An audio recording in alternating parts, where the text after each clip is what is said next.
नमस्कार दोस्तों आज के ज़माने में क्यूआर कोड्स हम सभी के ज़िंदगी में बहुत ज़्यादा कॉमन है। हम सभी जब भी पेमेंट करने हो क्यूआर कोड ढूंढते हैं, अपना फ़ोन उठाते हैं, स्कैन कर देते हैं और पेमेंट कर देते हैं। इंडिया की अगर बात करी जाए तो डीमोनेटाइजेशन नवंबर 2016 के बाद से ये क्यूआर कोड का कॉन्सेप्ट बहुत ज़्यादा स्ट्रॉन्ग हुआ था और उस टाइम पर सबसे बड़ा प्लेयर था हमारे पास पेटीएम। लेकिन दोस्तों आज ये कहानी पेटीएम या फोन पे या गूगल पे जैसे बड़े जायंट्स की नहीं है। आज ये कहानी है इंडिया के 2018 में एस्टैब्लिश्ड एक छोटे से स्टार्टअप भारत पे की, जो आज के दिन में 2.85 बिलियन डॉलर्स की वैल्यूएशन रखता है। और उनके जो फाउंडर हैं अशनीर ग्रोवर, उनके हिसाब से उनकी कंपनी की जो वैल्यूएशन है वो 6 बिलियन डॉलर्स है। तो कैसे उन्होंने ये मुकाम हासिल करा, किस तरीके से उन्होंने इंडियन मर्चेंट्स की प्रॉब्लम सॉल्व करी और किस तरीके से भारत पे सिर्फ 3-3.5 साल में इतना बड़ा यूनिकॉर्न बन गया है, आइए दोस्तों समझते हैं भारत पे की अमेजिंग जर्नी।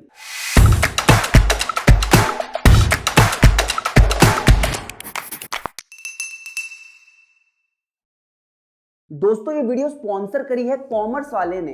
कॉमर्स वाले एक कॉमर्स लर्निंग प्लेटफॉर्म है जहां पर आप लोग क्लास 11th एंड 12th के सारे कॉमर्स सब्जेक्ट्स को पढ़ सकते हैं with the best tutorials, with the best tutors and at the cheapest price possible. तो जरूर आप लोग हमारे डिस्क्रिप्शन में जाइए और लिंक से ऐप को डाउनलोड करिए एंड स्टार्ट योर स्टडीज। तो दोस्तों ये कहानी है एक इंडियन फिनटेक जायंट की जिसका नाम है भारत पे, जो स्टार्ट हुआ था 20 मार्च 2018 से 2 लोगों के साथ, शाश्वत नखरानी जो एक आईआईटी ड्रॉप आउट हैं और अशनीर ग्रोवर, और इनको आपने जरूर देखा होगा शार्क टैंक में और वहीं से इन्होंने लाइमलाइट में आए हैं। ये दोस्तों मैं 1-2 बातें और आपको बता देता हूं। अभी फिलहाल अगर हम अशनीर सर की बात करें तो ये थोड़े से कंट्रोवर्सी में फंसे हुए हैं, लेकिन मैं आपको as commerce students, as business people, as entrepreneurs and as successful human beings मैं आपको बता देता हूं कि कंट्रोवर्सीज पे प्लीज आप लोग अपना टाइम बर्बाद मत करिए। कंट्रोवर्सी देखनी है तो बिग बॉस देख लो, और कुछ काम नहीं है उनके पास। लेकिन मैं आपको यही रेकमेंड करूंगा कि आप लोग कंट्रोवर्सी से दूर रहिए और आप लोग सिर्फ इन्होंने किस तरीके से बिजनेस को डेवलप करा है, क्या इनका विजन है और किस तरीके से इन लोगों ने एक स्टार्टअप को यूनिकॉर्न बना दिया है, सिर्फ उस जर्नी पे आपको फोकस करना चाहिए। दोस्तों जैसा कि मैंने आपको पहले बताया था कि फिलहाल 2.85 बिलियन डॉलर्स की वैल्यूएशन है भारत पे की, और अशनीर ग्रोवर के हिसाब से इसकी वैल्यूएशन 6 बिलियन डॉलर से भी ज्यादा की है। करंटली 75 लाख मर्चेंट्स भारत पे को यूज करते हैं और करंटली 150 से ज्यादा सिटीज में भारत पे जो है उसके क्यूआर कोड को यूज किया जाता है।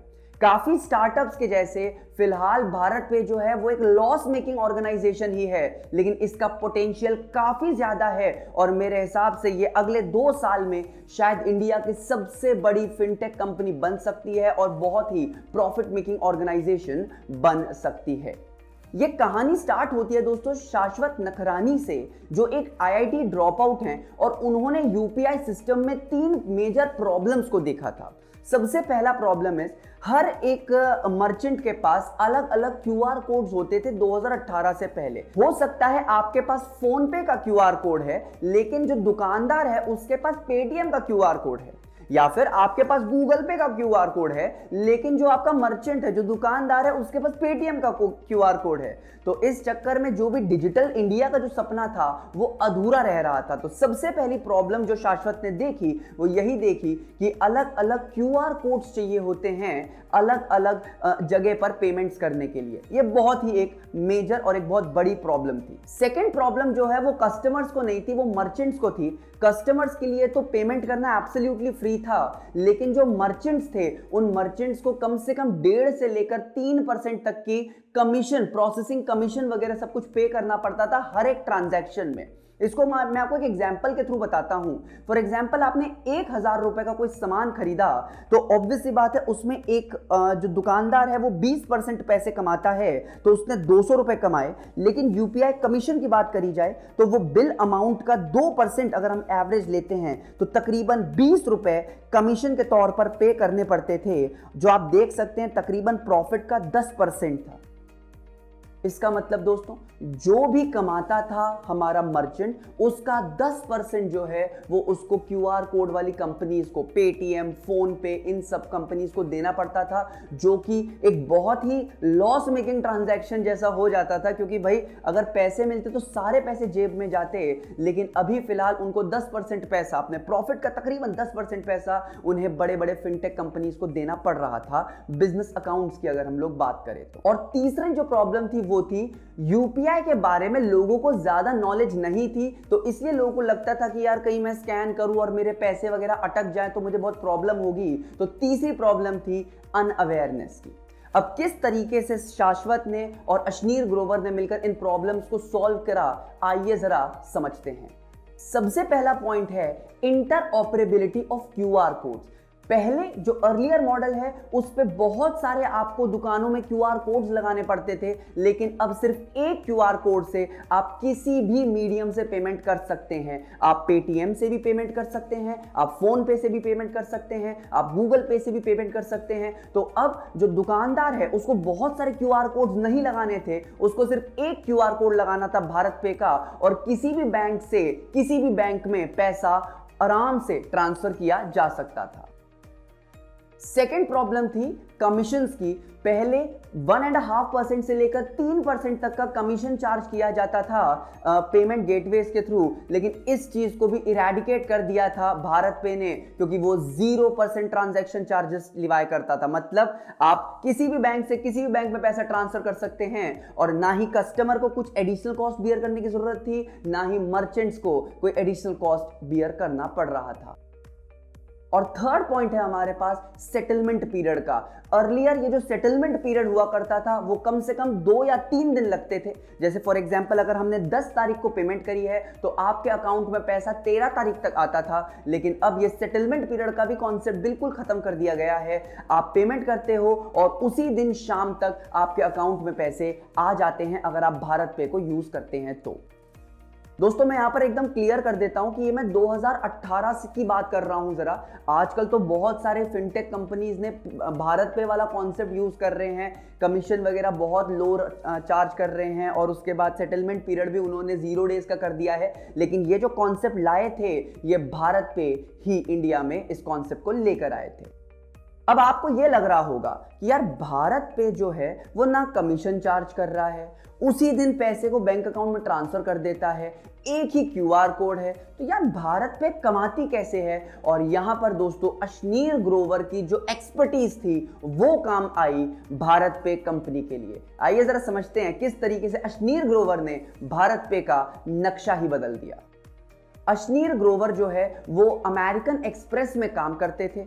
आईआईटी और आईआईएम से भी वो पढ़ रखे हैं, तो बिजनेस सेंस, बिजनेस नॉलेज तो थी ही उनके अंदर। और जब वो अमेरिकन एक्सप्रेस में काम करते थे तो 100 से ज़्यादा पेमेंट गेटवे वालों से उन्होंने कोऑर्डिनेट करा, उन्होंने प्रॉब्लम समझी, तो उनको बेसिकली फिनटेक इंडस्ट्री के बारे में काफ़ी ज़्यादा और काफ़ी अच्छी नॉलेज थी। अगर हम और आगे फर्दर बात करें तो अशनीर ग्रोवर जो हैं सीएफओ थे ग्रोफर्स में, तो उनको पता था कि मर्चेंट्स को एग्जैक्टली किस टाइप की प्रॉब्लम फेस करनी पड़ती है, और वो रिटेल बिजनेस को भी बहुत अच्छे से समझते थे। तो उन्होंने क्या करा, उन्होंने चांदनी चौक की गलियों में जाना स्टार्ट करा और वहां के सारे जो वेंडर्स हैं, वहां के सारे जो मर्चेंट्स हैं, जो दुकानदार हैं, उनको बोला कि भैया आप एक काम करिए, आप हमारा क्यूआर कोड लगाइए, आपको कोई कमीशन पे नहीं करना, आपको उसी दिन पैसे मिल जाएंगे। और ये वाला जो कॉन्सेप्ट था वो बहुत ही रेवोल्यूशनरी था, क्योंकि सारे के सारे जो मर्चेंट्स जो अलग अलग क्यूआर कोड यूज कर रहे थे वो सब के सब भारत पे में आ गए, और देखते ही देखते 75 लाख मर्चेंट्स ने भारत पे का क्यूआर कोड 2021 तक इंस्टॉल कर रखा है अपने दुकानों। और उनका कॉन्सेप्ट ये भी था कि अगर आप प्रॉफिट में से कोई एक कमीशन के तौर पे पैसा लेते हैं तो वो दुकानदारों को बहुत ज्यादा दर्द देता है। दोस्तों मैं कह रहा हूं आपको कि आपके प्रॉफिट में से मैं एक हिस्सा ले लूंगा तो वो आपको एज ए दुकानदार बहुत दर्द देगा। तो इसीलिए अशनीर ग्रोवर ने कमीशन वाला सिस्टम ही खत्म कर दिया और उन्होंने लो इंटरेस्ट लोन्स प्रोवाइड करने स्टार्ट करे मर्चेंट्स को। यस दोस्तों, भारत पे जो है वो कमाती है मर्चेंट्स को लोन देकर और उससे वो इंटरेस्ट कमाती है। आप में से कईयों को लग रहा होगा यार लोन देना तो बैंक्स का काम है। एग्जैक्टली दोस्तों, लोन्स देना बैंक का काम है, लेकिन अशनीर ग्रोवर ने ये चीज भी देखी, जो बैंक्स जो लोन देते हैं वो सिर्फ वेल ऑफ ऑर्गेनाइजेशंस को ही लोन देती हैं, ऐसी ऑर्गेनाइजेशन जिनके पास बहुत अबंडेंट में कैश है, जो रीपे कर सकते हैं, जो क्रेडिट वर्दी कंपनीज है, सिर्फ लोन उन्हीं को दिया जाता है। और जो micro small and medium scale जो ऑर्गेनाइजेशंस हैं उनको लोन इसलिए नहीं दिया जाता क्योंकि वो पेपर वर्क में फंस जाते हैं या फिर उनके पास कोई कोलेट्रल नहीं होता। और भाइयों बहनों यकीन मानिए कि ये जो इंडस्ट्री है ये $1 ट्रिलियन की इंडस्ट्री है, जिसको अशनीर ग्रोवर ने विजुअलाइज करा। और अशनीर ग्रोवर ने 12% क्लब नाम का एक उन्होंने सिस्टम स्टार्ट करा, जहां पर उन्होंने मर्चेंट्स को 1% से लेकर 2% पर मंथ के बेसिस पे उन्होंने लोन देना स्टार्ट कर दिया।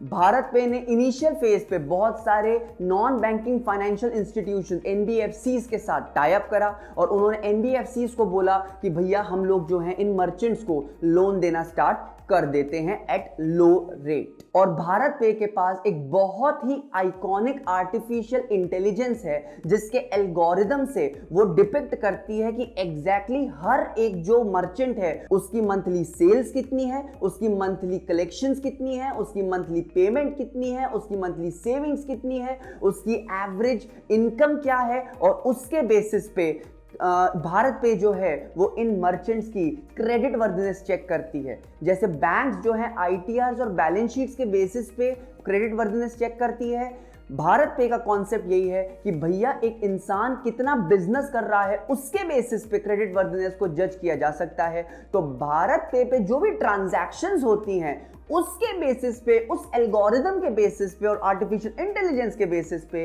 भारत पे अपने मर्चेंट्स को लोन देना स्टार्ट कर दिया उन्होंने, जो कि एक बहुत ही आइकॉनिक और रेवोल्यूशनरी आइडिया था इंडियन बैंकिंग सिस्टम को रिवोल्यूशनराइज करने का। करंटली बात करें दोस्तों तो भारत पे 10,000 रुपए से लेकर 7 लाख रुपए तक का लोन देती है, जिसका टाइम पीरियड 3 मंथ से लेकर 12 मंथ्स तक का होता है और जिसका rate of interest 12% per annum से लेकर 24% पर एनम तक का होता है। मैं आपको इसको एक एग्जांपल के थ्रू समझाता हूं। फॉर एग्जाम्पल मिस्टर एक्स है जिनकी मंथली सेल्स 5 लाख रुपए की है और ये 50,000 का लोन लेने आए, तो ऑब्वियस सी बात है यहाँ पर रिस्क बहुत कम है, इसलिए इनका जो रेट ऑफ इंटरेस्ट है वो भी कम होगा। लेकिन मिस्टर वाई उनकी भी सेल 5 लाख की है लेकिन वो 4 लाख का लोन अगर मांगते हैं तो ऑब्वियस सी बात है यहाँ पर रिस्क ज्यादा है, तो इसलिए जो रेट ऑफ इंटरेस्ट है वो भारत पे ज्यादा चार्ज करता है। लोन बिजनेस में जो सबसे बड़ी प्रॉब्लम होती है दोस्तों वो होती है रिकवरी की। और यकीन मानिए दोस्तों भारत पे का जो रिकवरी रेट है वो एस्टोनिशिंग 96% है और उसका रीजन एक है सिर्फ, और वो है भारत पे की कलेक्शन पॉलिसी। आप लोगों ने देखा होगा कि भाई EMI जो बैंक हिट करती है वो महीने में एक बार हिट करती है, तो आपको एक साथ बर्डन लगता है। फॉर एग्जांपल अगर आपकी EMI 15,000 की है तो आपके अकाउंट में 7 तारीख को 15,000 रुपए होने चाहिए, नहीं तो वो बाउंसिंग चार्जेस लगाती है, इंटरेस्ट लगाती है, बहुत सारे नाना प्रकार के चार्जेस लगाती है, रेगुलरली कॉल्स वगैरह सब कुछ करती है। लेकिन भारत पे ने इस सारे हैसल को खत्म कर दिया और वो डेली बेसिस पे कलेक्शंस करती है। फॉर एग्जाम्पल किसी को 15,000 का EMI पे करना है भारत पे को, इसका मतलब डेली जो उसको पे करना है that is 500 rupees per day.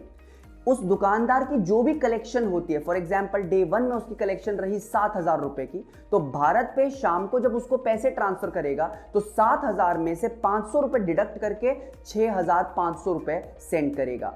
अगले दिन मान लेते हैं उसकी ट्रांजैक्शन 20,000 की हो गई, तो 20,000 में से 500 रुपए डिडक्ट करेगा वो, तो उसके पास रह गए हैं 19,500, वो उस ऑर्गेनाइजेशन में ट्रांसफर कर देगा। अगले दिन फॉर एग्जांपल कोई हॉलीडे है, अगले दिन कोई ट्रांजैक्शन नहीं होती तो कुछ भी डिडक्शंस नहीं होंगी, लेकिन उसके अगले दिन डे 4 में लेट्स से 5,000 की सेल होती है, तो 5,000 में से ये 1,000 रुपीज डिडक्ट कर लेता है, 500 रुपए पिछले दिन के और 500 रुपए इस दिन के। तो ये जो मैकेनिज्म है, ये जो मॉडल है, ये दोनों के लिए विन विन सिचुएशन है। सबसे पहली बात, भारत पे को रेगुलर बेसिस पे पैसे मिल रहे हैं, कलेक्शन बहुत अच्छी हो रही है और मर्चेंट के ऊपर बर्डन नहीं पड़ रहा सडनली 15,000 पे करने का, जो वंस अगेन एक रिवोल्यूशनरी तरीका है कलेक्शन का। दोस्तों अगर हम लोग अक्टूबर 2021 तक की बात करें तो 3 लाख से ज्यादा मर्चेंट्स को लोन दे दिया गया है, 2,800 करोड़ से ज्यादा का लोन दे दिया गया है अब तक। 24 स्टेट्स में लोन फैसिलिटीज अवेलेबल हैं और 45% रिपीट कस्टमर्स हैं। इसका मतलब है कि लोगों के अंदर, मर्चेंट्स के अंदर इसके प्रति ट्रस्ट भी बहुत ज्यादा है। तो एक ग्लिम्स में हम लोग देखते हैं जरा कि भारत पे की स्ट्रैटेजी क्या है। दोस्तों, भारत पे की स्ट्रैटेजी है कि ज्यादा से ज्यादा उसके पास मर्चेंट्स आए, जिससे ज्यादा से ज्यादा डेटा उसके पास कलेक्ट हो, उससे वो जो एल्गोरिदम है, जो इसका आर्टिफिशियल इंटेलिजेंस है, वो बेटर तरीके से एनालाइज कर सके रिस्क को, जिससे कम से कम बैड डेट्स हो, जिससे ज्यादा प्रॉफिट्स कमाया जा सकता है। ये कहानी थी दोस्तों भारत पे की, और मैं आज 2022 में खड़ा हुआ हूं and I am dead sure कि 2024 तक भारत पे जो है वो इंडिया की सबसे बड़ी फिनटेक कंपनी बन सकती है। 2024 तक एक प्रॉफिट मेकिंग कंपनी बन सकती है, और अगर इसका आईपीओ निकले तो ये बहुत ही ज्यादा बूम पर जा सकती है। ये मेरा एनालिसिस, ये मेरा ओपिनियन है। बाकी 2024 जब आएगा तब हम लोग देख लेंगे दैट वेयर डज भारत पे एग्जैक्टली स्टैंड्स। आज की वीडियो कैसी लगी आपको दोस्तों, प्लीज कमेंट सेक्शन में जरूर बताइएगा।